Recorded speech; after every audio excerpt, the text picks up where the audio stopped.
Greetings and bienvenue, Midnight Crew. Thank you for returning to this broadcast. And welcome to new viewers joining us for the first time. If you like a video, then feel free to subscribe.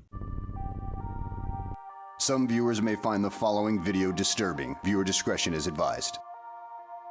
What's the creepiest thing you've ever seen or experienced?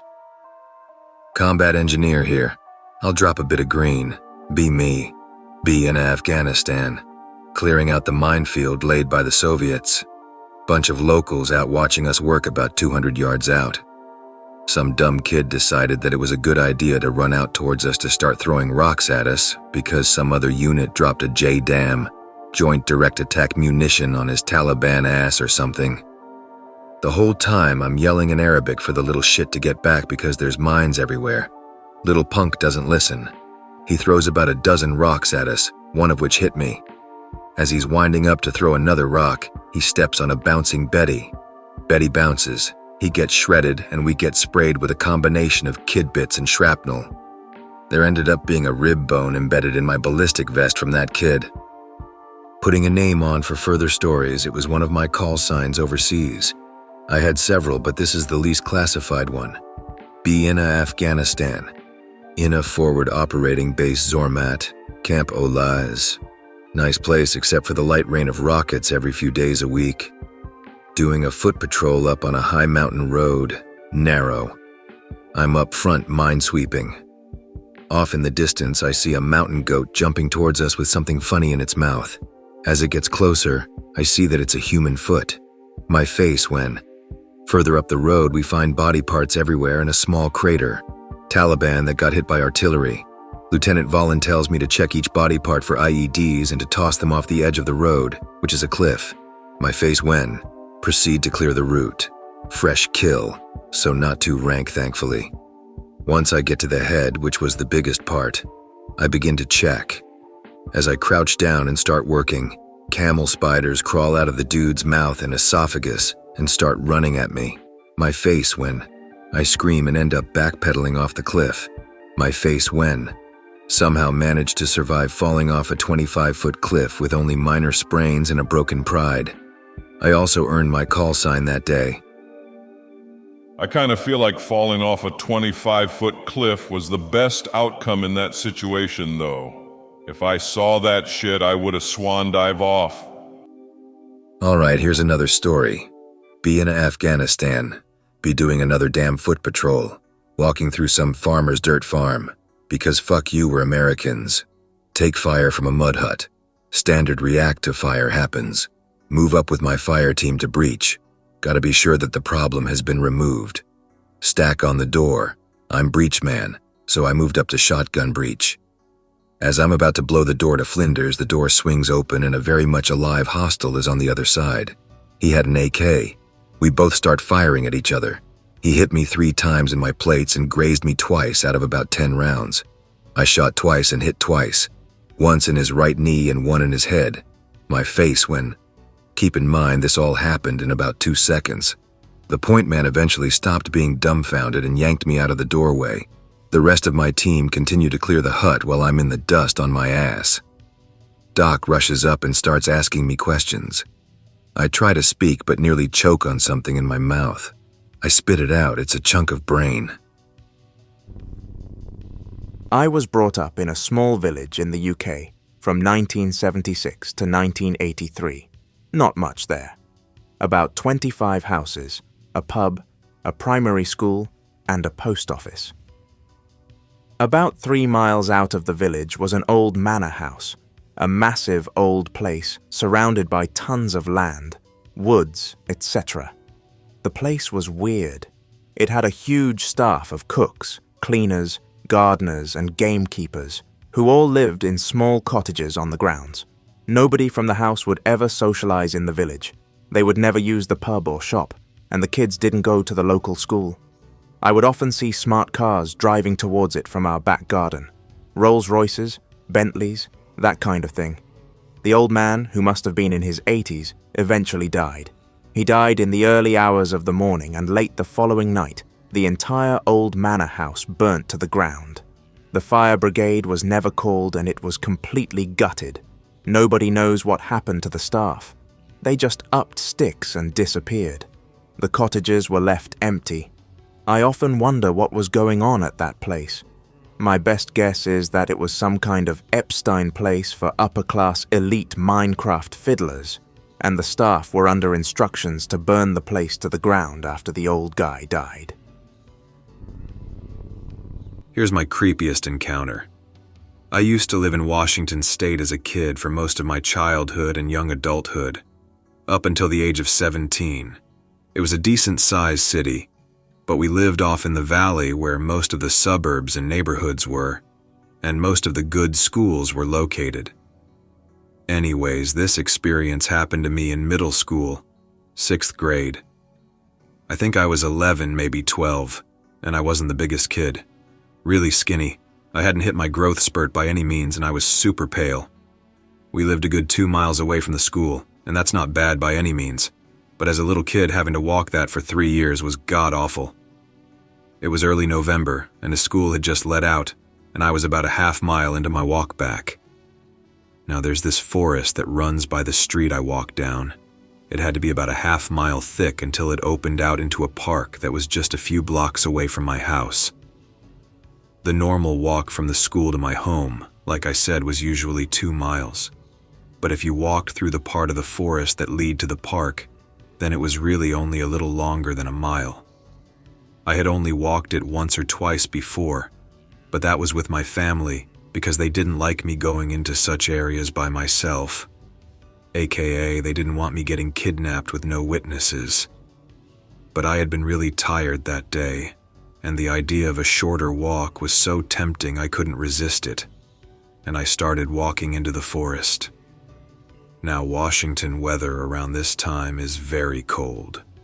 We usually didn't start getting snow until mid-late November or early December, but we had gotten an inch or two the day before, and it hadn't melted, so the forest was nothing but a monotone scene.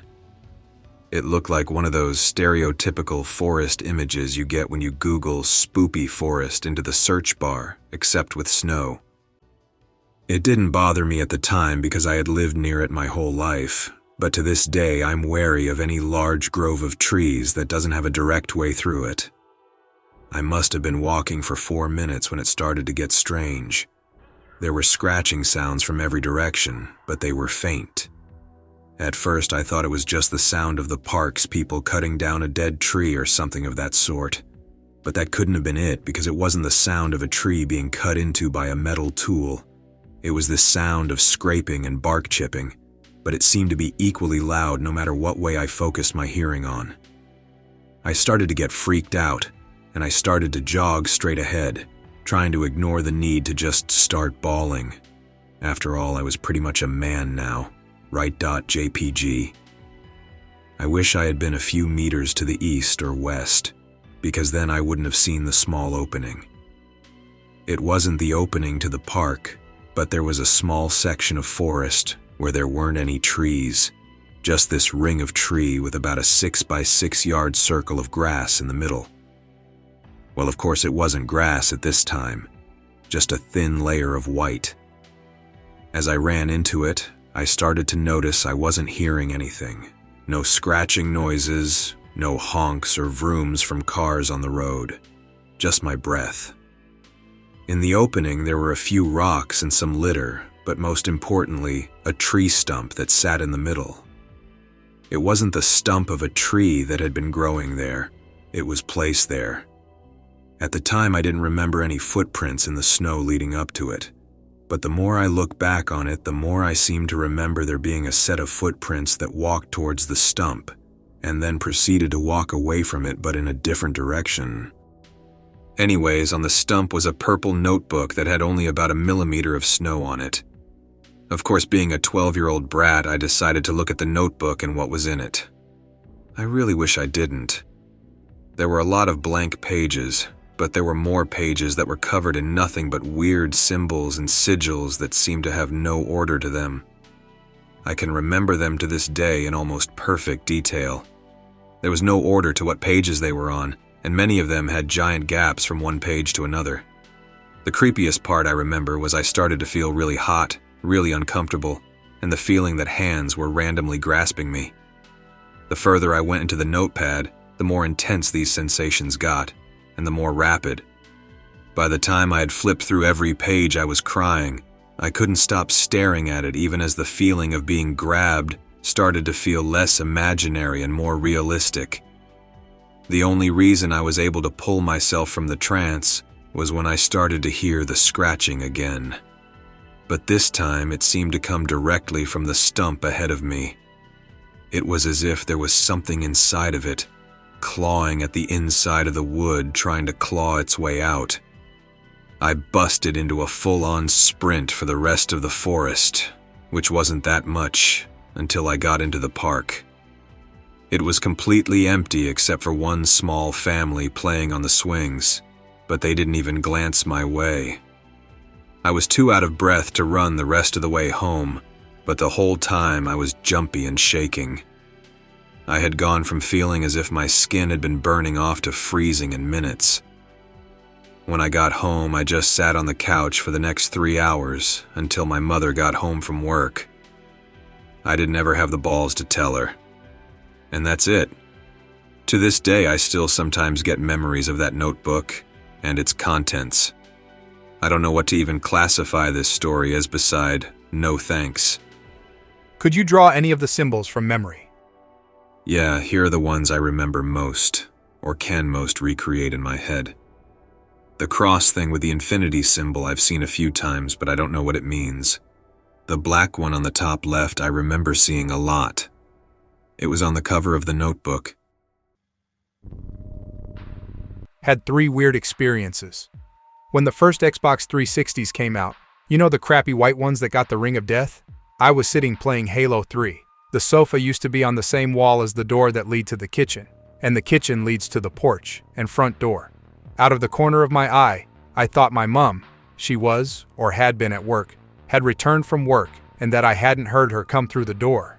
I said, "All right, Mom." And she didn't reply. I said, "All right, Mom." Again, no response. I turned to talk to her and nobody was there.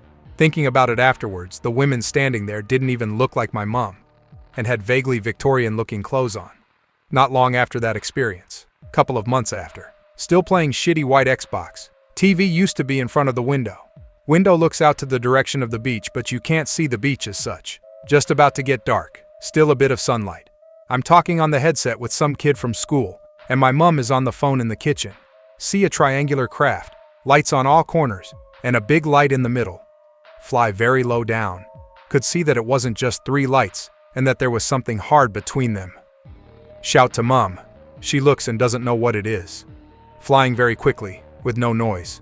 There's an army base on the next coast over. Port Reith, Cornwall, UK. I think it might have been something to do with that. Be about 19. Sat on the PC on my bed, back facing the door. Clearly feel someone prod the center of my back, 3 times in quick, sharp jabs. I think someone in the house is joking and has ducked under my line of sight. Get up and look. Nobody there. Everyone is asleep. Intense fear washes over me. Immediately start crying. This happened a long time ago. I must have been about 5 or 6 at the time. It happened one night way past bedtime. I shared a room with my brother at the time. His bed was under the windows that faced our neighbor's driveway and our backyard. I was sound asleep, and so was my brother. Then something activated our neighbor's motion-activated floodlight, which has always been bright enough to wake me. But this night was different. There was a weird silence and calmness everywhere. It was almost oppressively calm, if that makes any sense. All I could hear was the soft breathing of my brother sleeping and the soft murmuring of my parents' TV downstairs. So me, being the inquisitive adventurer I am, decided to see just what the fuck is up. I decided to look out the windows to see if whatever activated the motion light was still there. First, I checked the window facing my neighbors. Saw nothing but their house and driveway, along with that stupidly bright light. Seeing nothing of note, I moved over to the next window, the one facing our backyard. That's when I saw what I thought was just an exceptionally large orange or tan house cat. It was maybe about 15 to 20 feet away, standing under the tree that sat next to the fenced gate leading to our neighbor's driveway. The creature was sitting on its haunches with its back to me. After staring at this thing, wondering how a house cat could get that big, I noticed that its ears were rounded and it had a tuft of darker fur on the end of its tail like a lion's. I don't remember if I made a noise or what, but this thing seemed to notice that it was being watched. As it turned its head to look at me, it seemed like it knew exactly where I was. It didn't scan the area or anything. It just turned and looked me right in the eye in one fluid motion. And this is where it got scary. The first thing I noticed about this thing's face was that it was oddly human, yet still bestial, with red and blue colorations akin to a mandrill. Then I noticed how dark its eyes were, just pure jet black orbs that seemed to emanate nothing but malice. I was pretty goddamned frightened at this point. I could feel my heart beat thundering through my body, eyes locked with whatever this thing was, just waiting for it to crash through my window and drag me off into the night. And at the height of my terror, the damn thing opens its mouth as if to roar, except there was no sound. And I could finally see its jaws. Its mouth was lined with 2 or 3 rows of dagger-like teeth, like the crate monsters in Creepshow. As it roared at me, eyes still locked with my own, I started to feel a pulsating pressure around my head. The longer it roared, the angrier its face became, and the pulsating pressure increased in intensity as well. This went on for what felt like hours, but was more likely a matter of seconds, until my vision started going black. Darkness crept into my vision, and when everything went black, I finally slipped into unconsciousness. I woke up the next morning in my own bed, thinking it was all a nightmare, until my brother asked me why I was climbing over him last night. I just told him I thought I saw something. It wasn't until a few years ago when I finally came clean with him, expecting him to think I was crazy until he told me he saw it too. I have no idea when or how he saw it too. Maybe he woke up that night and I didn't notice. Maybe he saw it on a different occasion. Either way, we both freaked out quite a bit when we realized we weren't dreaming. Be 12 or 13. Family Thanksgiving at grandparents' house. Supper is over. Decide to go for a family drive, then walk. Grandpa likes weird things, so he takes us to a small dam outside of town. Nothing around, just a dam and a locked shed for the controls. Brother and I go exploring. Find a couple of deserted trailers. Look around in one. Nothing interesting, just trash. Try the door on the second one. Locked. Wipe dirt off the window. Look inside. There's a man just sitting on the bed staring at us. Grandpa says it's probably just a hobo. Yeah, right. Scared the shit out of me. Not in a I have nightmares all the time sort of way, but in an uneasy guy in a trailer in the woods sort of way. Also, this was a tiny town. At least 45 minutes of driving before getting to some place that you could actually see homeless people. I'll tell you guys about the very reason I even come to this board. I saw a Skinwalkers thread on /k/ a while back, and it fits perfectly with one of my own experiences. We were camping in the woods. We were supposed to be hunting, but it was mostly just hanging out, and we were on the 5th day getting ready to pack up what was left of our supplies and head back to civilization. There were 4 of us, me, J.R., and R's wife, M. We were camping in some designated hunting grounds near Allentown, which is a city here in Pennsylvania known for a lot of creepy happenings. These hunting grounds also have a small Native American reservation. We like to go here and pretend to be hunters. As we're sitting around last night's fire, being lazy and eating the last of our shitty chocolate granola bar things, we hear a gunshot nearby, probably within 100 meters. Normally, we would just think this was a guy who chased some game out of the normal hunting area and got a bit too close to the campgrounds, but there was nothing normal about this situation. As soon as we registered that a shot had been fired, we heard a ridiculous ear-piercing shriek, almost like the tone you hear when the weather alert pops up on your TV, but somehow even more mind-numbingly sharp, despite not being very loud at all. Imagine if you could hear the sound of a pin dropping from 3 blocks away, and it rang in your ears for about 10 seconds longer than it feasibly should. We all heard the noise, including R, who has trouble hearing frequencies that high from being around a lot of gunfire. Jay actually put his hands over his ears in an attempt to protect the sound from damaging his ears. He's extremely sensitive to sound and a little bit sensitive to light, and wears at least one protective earplug at all times. This will come in handy later. The sound stops suddenly, and then another gunshot is heard. Now we're all curious, so we grab our rifles and take to the path, so we can follow around to the approximate area that we think the shot would have come from if a hunter had followed some game towards our area and ended up in the direction we heard the shot from. The path is really just a 3-foot wide trail formed from people walking in the same spots all the time, not really specified on the map or anything. After maybe only 10 minutes of walking, we see 2 other guys in the same little path, and after a bit of talking we find out they're looking for their friend Tom that went missing overnight, and that they're also headed towards the gunshots and weird screech. We join up and head towards where the noises originated. On the way, we somehow end up talking about pecans.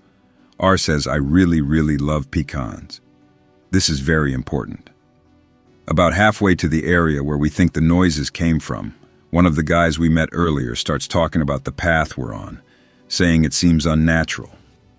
He says something along the lines of, "Normally a path like this is just formed when there's a lot of people walking on it, so the grass just doesn't grow. But look at the grass. It's just as long as the grass on either side of it, but matted down real flat, like a tiny steamroller went through here. It's weird." We didn't notice before, but he was right. It was pretty odd. We made more jokes about it and kept walking. About 30 minutes into our trek, very nearly there, the same guy who noticed the grass on the path earlier starts getting more and more nervous. He even says the classic, "I feel like we're being watched." Of course, once he says it, now we're all feeling it. But we're all keeping our cool and trudging on. And then we see it. A huge bloodstain in a small clearing. Now that we're pretty damn sure we found the location of the events in question, we fan out a bit and try to make sense of the situation. However, we're all a bit confused by the details. Why is there so much blood here? Why is there no trace of a blood trail leading anywhere? Why are there no prints leading away? Only a couple boot prints leading toward the blood. No animal tracks? We try to come up with a few explanations, acting like forensics experts. After a bit of spitballing some ideas that get us pretty much nowhere, Jay makes more jokes. "Things don't leave this much blood unless they explode. Maybe Tom just spontaneously combusted." The nervous guy somehow misses the joke despite the rest of us chuckling and says, "But then where's his rifle?" Now, I've heard a lot of weird sounds in my life, but this is the only one I've ever heard that made the hairs on my neck stand up and sent shivers down my spine and tied my stomach in a knot, and all the other phrases that boil down to feeling of pure dread terror that I never truly understood the gravity of. This noise took me from a mighty hunter with a rifle to a scared rabbit in 20 milliseconds. Almost in the direction of the path that we came from, we heard a tiny voice that somehow rang through our ears in the same manner as the screech from earlier. The voice was an exact replica of a nervous guy, right down to the inflection, yet somehow different. Almost like when you record your own voice and play it back. "Where's his rifle?" We all turned to look in the direction the voice came from, but none of us saw anything there. J and R had already turned and aimed their rifles before the rest of us were even able to react, but there was nothing to aim at. We stood there just looking around and trying to regain a sense of our surroundings, staring at each other and at the trees around us, probably for a good 15 minutes before anyone said anything. It was R in a hushed tone. "Let's head back." As our original group began to head back towards the small path, the other 2 guys started mumbling amongst themselves. I turn around to ask if they want to come with us, but before I can open my mouth, the nervous and now trying not to piss himself guy says, "We're gonna keep looking for our buddy. See you guys later." I give a quick wave and continue walking. We figure it'll start getting dark soon, so we try to double time it part of the way back. This turns out to be a bad idea, because after only a couple minutes, Jay stops us to listen to the trees on either side of us. On the rare occasion we actually have to go hunt something for nourishment, Jay always takes the lead, and we know to stop moving and hold our breath when he puts his fist up. Of course, we can't hold our breath for very long after a bit of a jog, so we have to just walk quickly from now on. The day is turning to dusk, and we figure we likely won't make it back before the sun sets. M suggests we take a shortcut through the woods a little bit to make it to the part of the path right before it loops, to save time on our way back to camp. And then we hear the voice again from behind us, this time in a replica of M's voice. Shortcut. We spin around and aim at the source of the noise, and this time we actually see something, or rather someone. It's the hunter that the other guys were searching for, based on their physical description of him. He looks very tired, though. He's dragging his rifle in his left hand by the barrel, and his clothes seem a little bit big for him. They're sort of dangling off every part of him. They also happen to be covered in blood. Just fucking covered, man. Like he fucking bathed in it. It was mostly dry, and a lot of it was already blackened, but you could still tell it was blood. Jay calls out to him, asking if he's Tom. The man just repeats what he said, in Jay's own voice, complete with identical inflection. "Are you Tom?" The man sees us all holding our rifles at it and looks down at his own. He lifts it up and puts his right hand on the trigger. Before he can aim it at us, R issues him a command in his army voice, almost yelling, "Put it down." The next thing we heard nearly caused me to shit myself, and I occasionally have nightmares about it to this day. In R's own voice, the man replied, "I really, really love pecans." He aimed at us. We fired. Now, I'm not a great shot, but I know damn sure I hit that fucker right between the eyes, as did everyone else there. Jay is a marksman, and R is a sharpshooter who takes M to the shooting range almost every other week. We were aiming at this dude's face for at least 30 seconds, and all fired within half a second of each other. I know we all got a direct hit, but of course, he didn't even flinch. He just kept aiming at us. At this point, we were all thinking the same thing. This wasn't Tom. We don't know what it was, but we knew what it was doing. It was learning, mimicking, trying to understand. I had an idea, and I desperately hoped it would work because it was our only real shot at this point. I told our group to lower their guns and see if it followed suit. But of course I did it in a really odd manner with my voice all over the place. "Lower your guns and see if it copies us." It of course repeated me, perfectly. I lowered my rifle and glanced at M. Reluctantly, she lowered hers slowly. In this particular moment, I was overwhelmed by how jealous I was of her for being in possession of such a lovely firearm. I wanted it. I wanted everything she had. Everything that her husband had given her, that she didn't work for and didn't deserve. For a very brief moment in time, I hated her. I felt complete and utter contempt for her very existence. I would have killed her right there and taken the rifle along with the very clothes off her back had the others not been standing there with me. I don't know why this feeling of vitriol occurred, but I feel it's important to note when retelling this experience. I haven't spoken about it with the others, so I don't know if they felt anything similar. Nobody else has mentioned such a feeling. After my odd emotional episode, R resigned himself to fate as well, and lowered his rifle.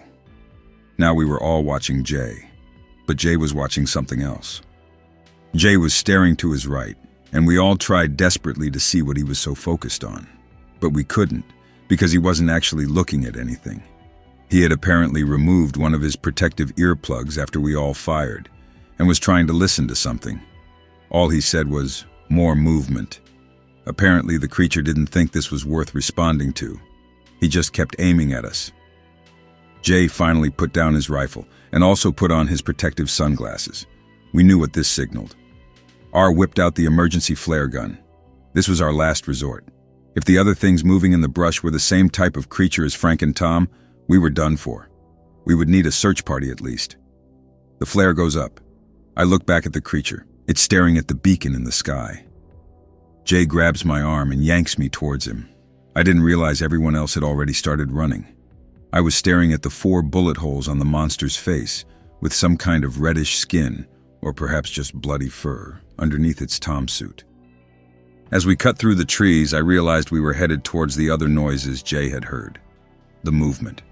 Thankfully, in a nice, boring conclusion, it was just a bear. We must have ran within arm's reach of that bear, in fact.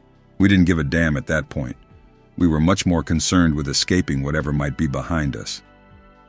It was dark by the time we got back to our camp, which had been ransacked a bit, probably by the bear. We didn't even pack up the tents. We grabbed our packs, basically just ammo left, and got back on the main road, then walked in the open about 3.5 miles all the way back to where we were parked.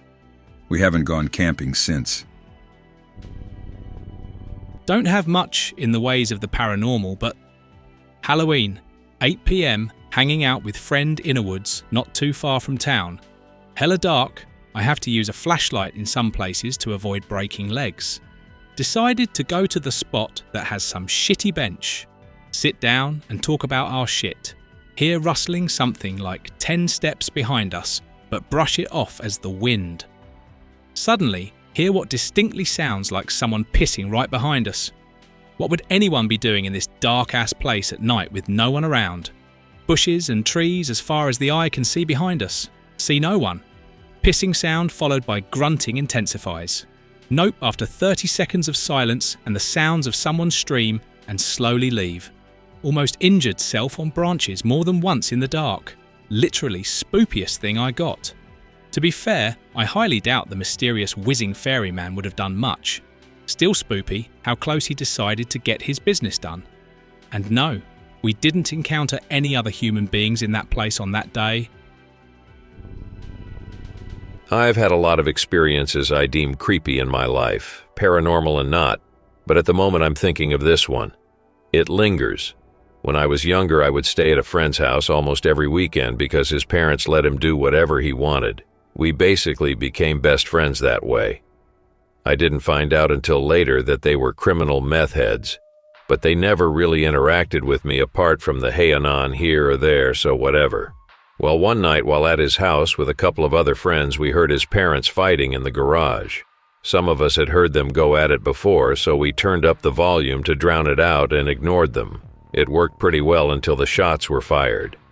I can't remember how long it lasted, but it was a machine gun. It was loud and it was scary. When the sound stopped, I remember looking up to see most of us in the fetal position or hiding behind things, but I didn't see my best friend. After I noticed that he was gone, I noticed the door to his room was open. Then another shot rang through the household, jolting all of us once more. After the silence returned, something overcame me. It was a certain knowledge or clarity about the situation I had no way of knowing, but it told me to get to the garage before my friend. He could have been shot for all I knew. Well, I almost made it. When I turned the corner, he was bashing the door to the garage in with his body, screaming his head off, and just breaking through before I could grab him. With his first step, he tripped into a pool of blood. He saw what had happened. I saw what had happened. I'll never forget the sounds he made after that moment. He vomited. Some other friends came and vomited. Then I passed out. I'm not one for cliches, but god damn me if I didn't see his parents in a dream.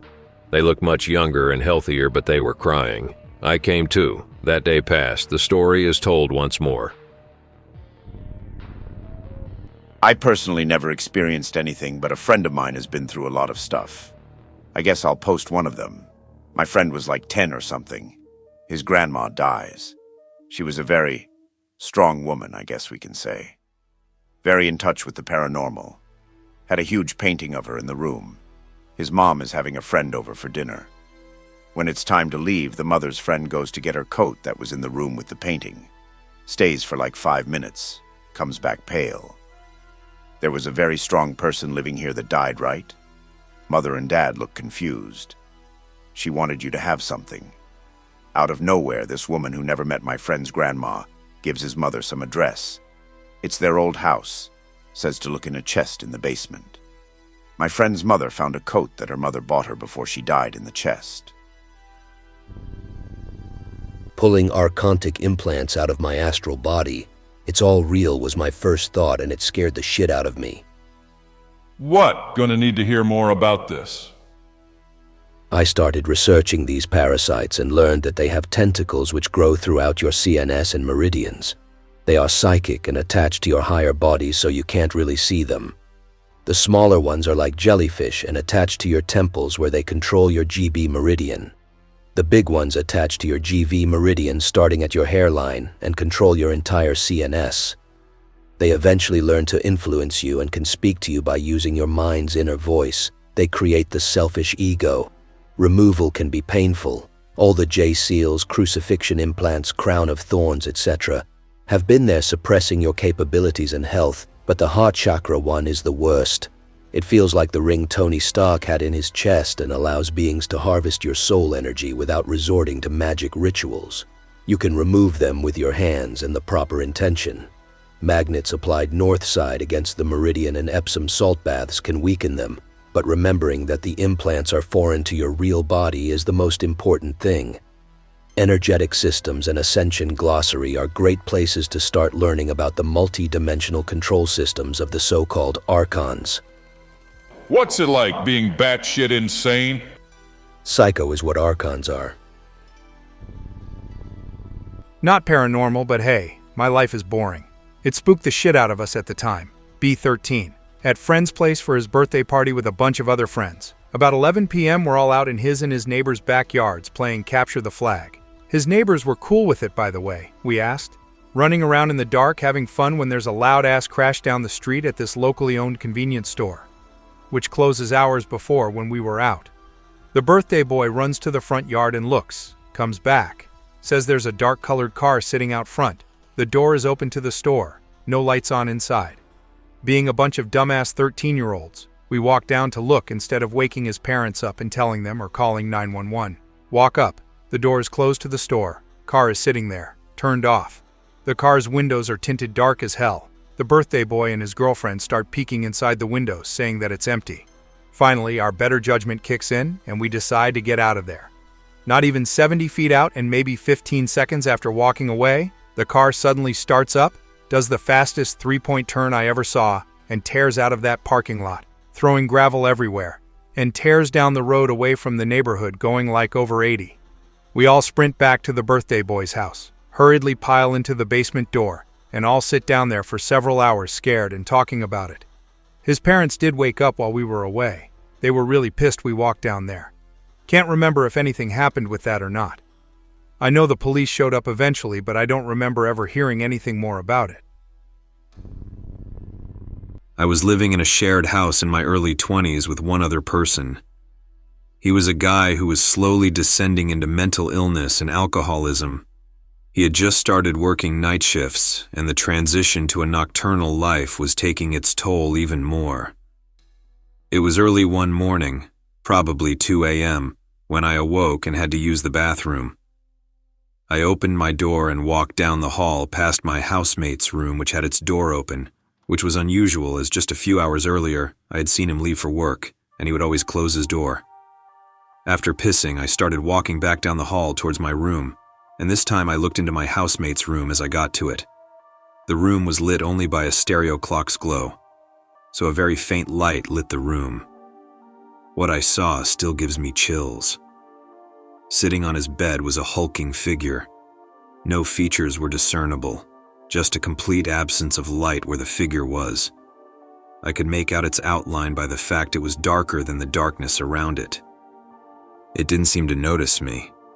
It was as if it was waiting for my housemate to return. I stopped looking and started walking to my room, which was only about 10 feet away, and as I started walking, the hall seemed to keep getting longer, and it felt as though it took me 30 seconds to walk 10 feet. I got to my room and closed the door behind me, and was instantly relieved of a feeling I didn't know I was experiencing at the time. An emotional weight was lifted. I told my housemate about it, and he seemed concerned but not surprised. It was like he was aware that something had been there. Some spiritual wannabe told us to light gold candles and say some sort of self-empowering chant to rid the room of the beast. My housemate did this. No other events occurred after this. I nearly died of exposure once being a dumb high school senior. It's Christmas break. At a friend's lake house. Basically a 3-day party. Get to the lake house at 2 p.m. Start pounding back whiskey. Hours later, it's about 8 p.m. now. I go outside to the fire pit. I have to smoke cigs outdoors, and I like burning shit. Just there in a light sweater, jeans, shoes. Get cozy because the fire is warm, and I am drunk. Pass out. Wake up 3 hours later. Fire's dead. I'm completely numb, dizzy, almost unable to move. My mind kicks into pure survival mode. I struggle to pull myself out of my chair and stumble to the house. Open door, kick off shoes. Thank my friends for getting retardedly high and nobody noticing I was gone. Sit by the fireplace for an hour until I can feel it again. The only reason I didn't die was that I was pretty fat. It's scary that I could have died 50 feet from my closest friends.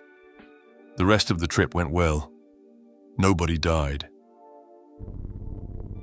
I am from Eastern Europe, Slav, and I spend a lot of time in the woods. I was 24, had no home then, slept at my family's home when they let me.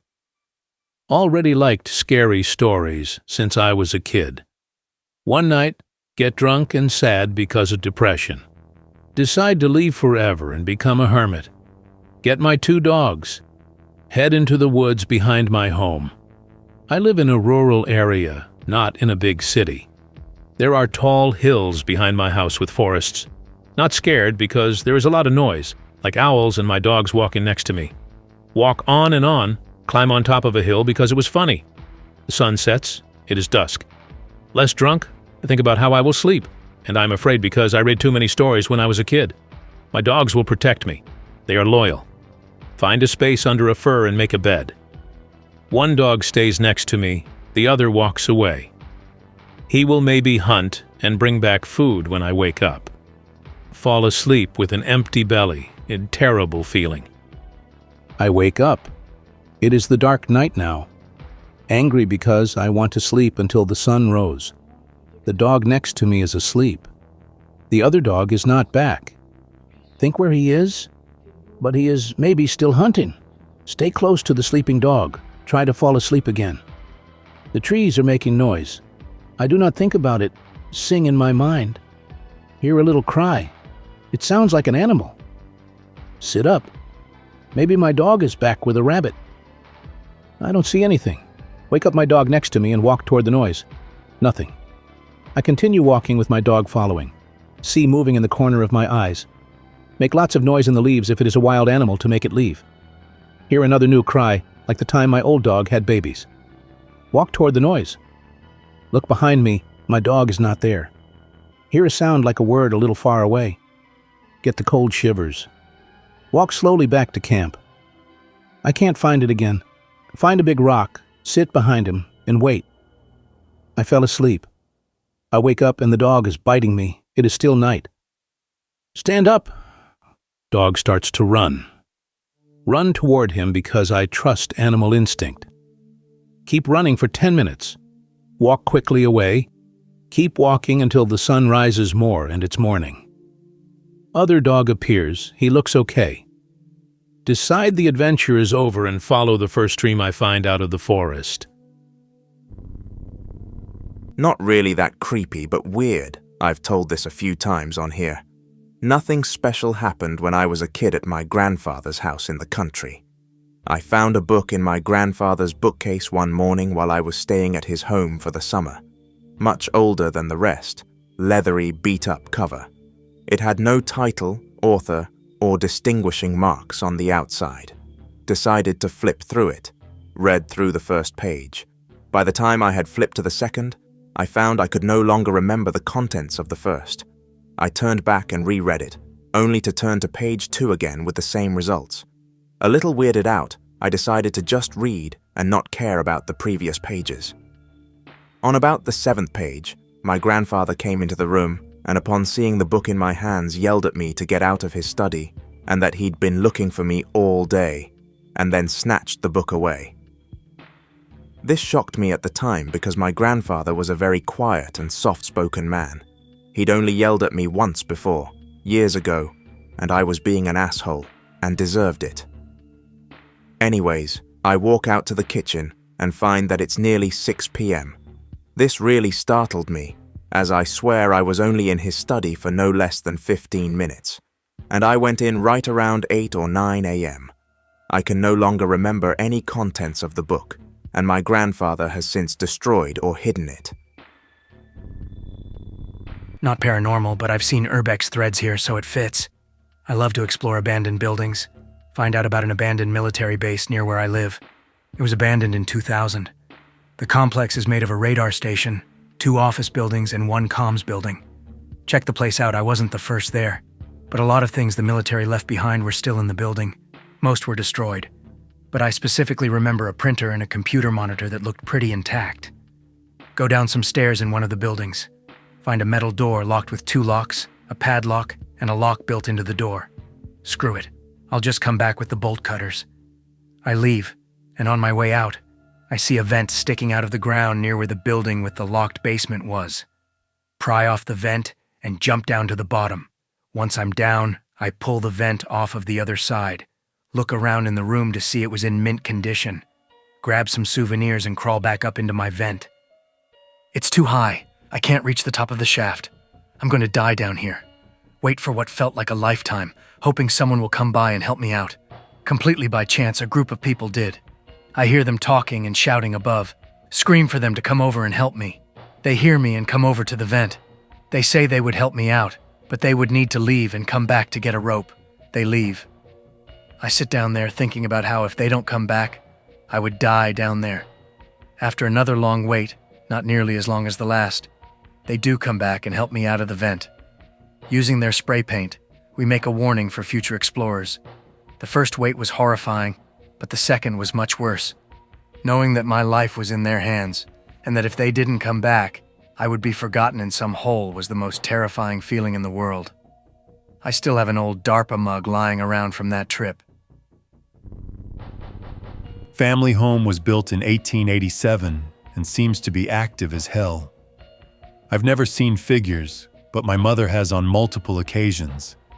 I'm coming round to the theory that only certain people can see ghosts. We had a room in the house that it all seemed to focus on. Multiple family dogs will often focus at the same particular spot in the room, sometimes bark at it, sometimes just stare as if they are watching someone.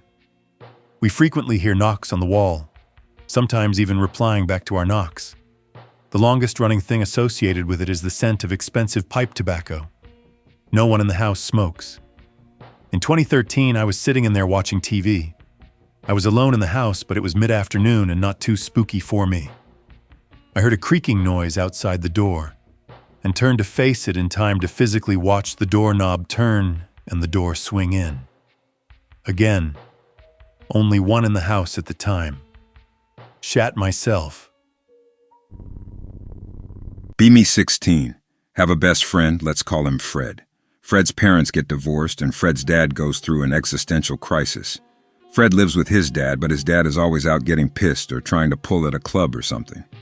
Always stay at Fred's house because his mom doesn't live with him and his dad's always out. Anyway, he lives in the rural countryside, I live in a more populated area, and you have to walk through woods to get to Fred's house. One day plan on sleeping at Fred's house. We decide to shit ourselves up by going on a midnight walk a bit around the woods. Get lost for an hour, finally get back. I notice there is a window open on the bottom floor. I knew it wasn't open before. He brushes it off and I nervously laugh and agree and write it off that I imagined it was closed. Get inside and go back to his room. Sleep at his house and in the middle of the night wake up thirsty. Go out in the hallway to get a drink. See a silhouette. What the fuck, nope.jpg. He turns and faces me. He's a fully naked man, about 6'5", pale skin. His features were really defined and he had a dead look on its face. Look down, too startled to move.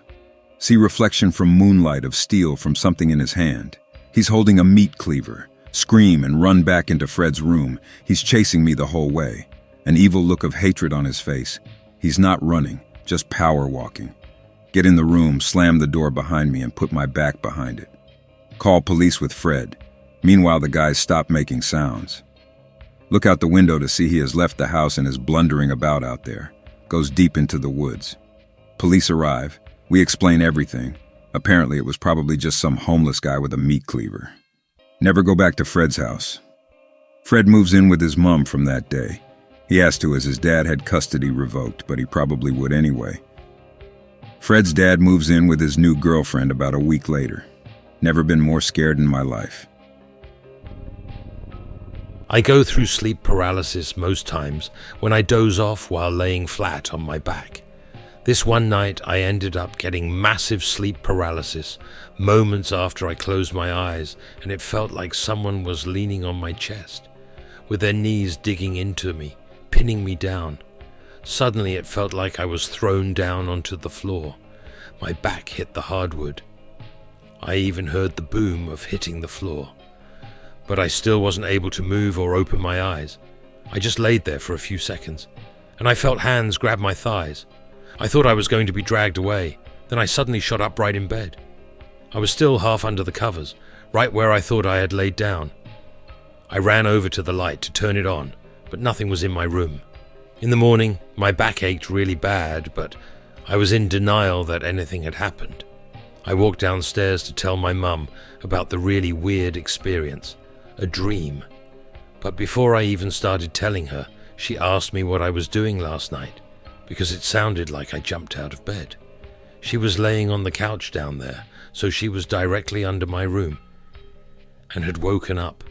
I still don't really get what happened. This was years ago in an old house.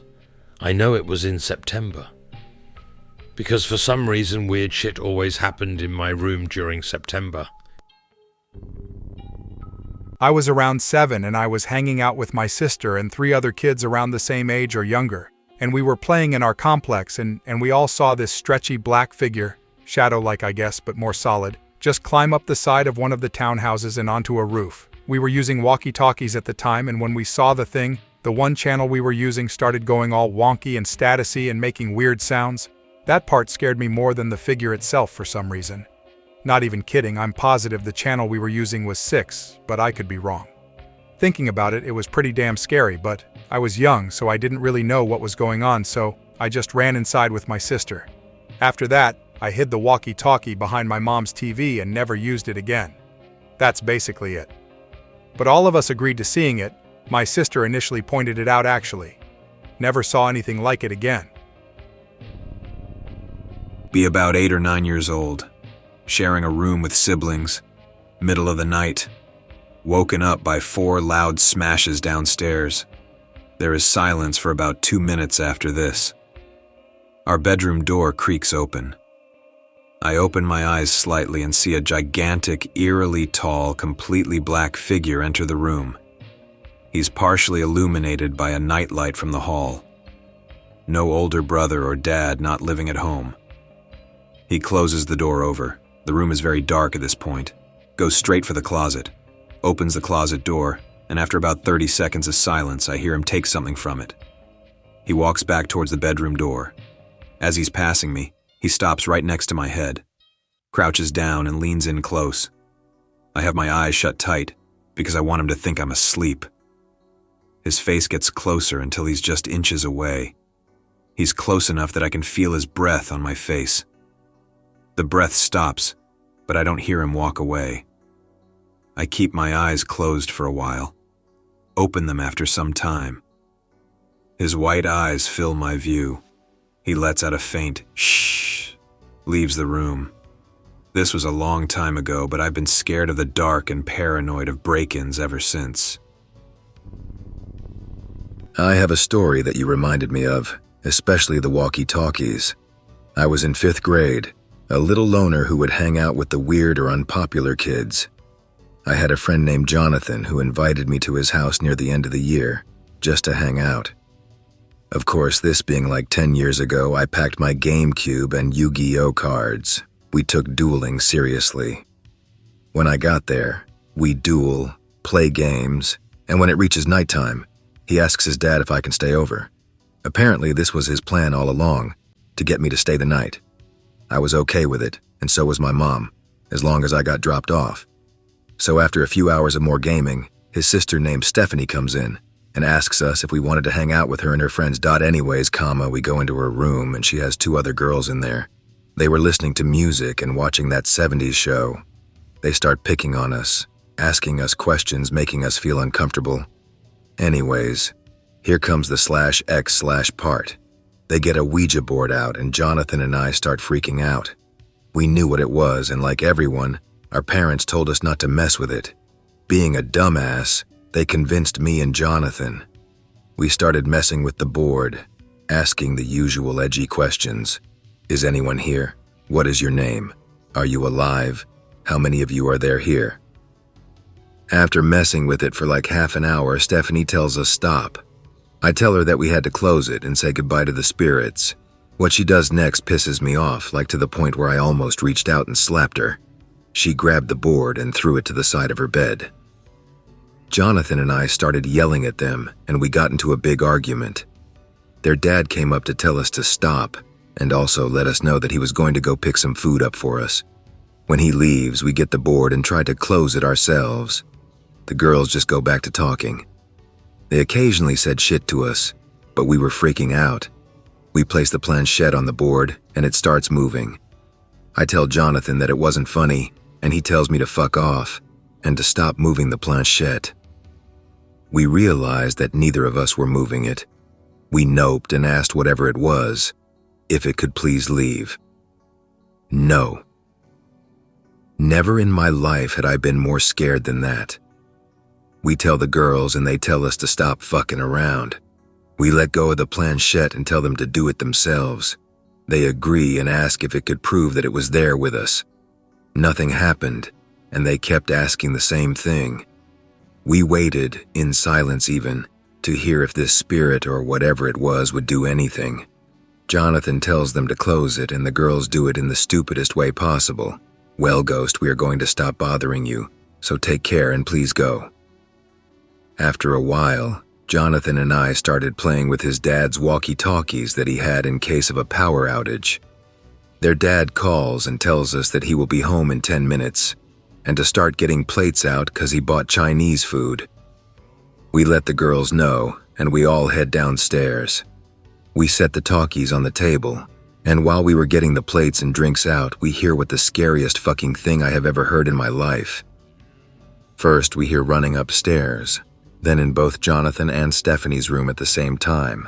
We all freeze and the girls start screaming. Stephanie goes to get the phone to call her dad, while Jonathan and I were all screaming for us to all go outside.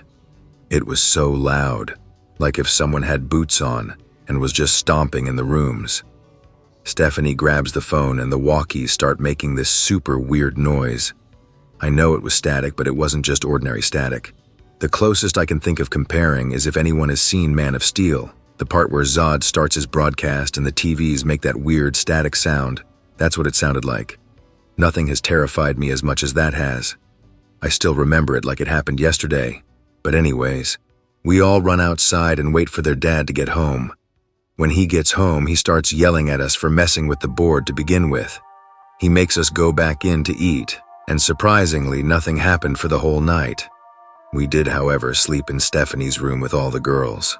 I got dropped off the next day, and that was the last time I ever hung out with Jonathan. Not because of the night, just because we drifted apart from each other. But man, when we talk, we remember that night in full detail. Live in the suburbs, small road that winds through the mountains out the back of town.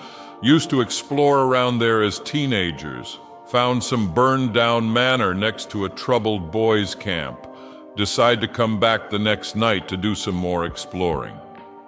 As we pull down the road, it seems just as before, it seems pretty empty. Get to the bottom of the driveway. Hear a loud bang and a flash. As soon as we get around a big tree, we can see two guys with rifles by a truck. They just stare at us, then start shuffling into the truck. Nope out of there and reverse up a 300-yard dirt driveway in about 3 seconds and fly deeper down the road into the woods. Lost them after a few minutes and never went back there again.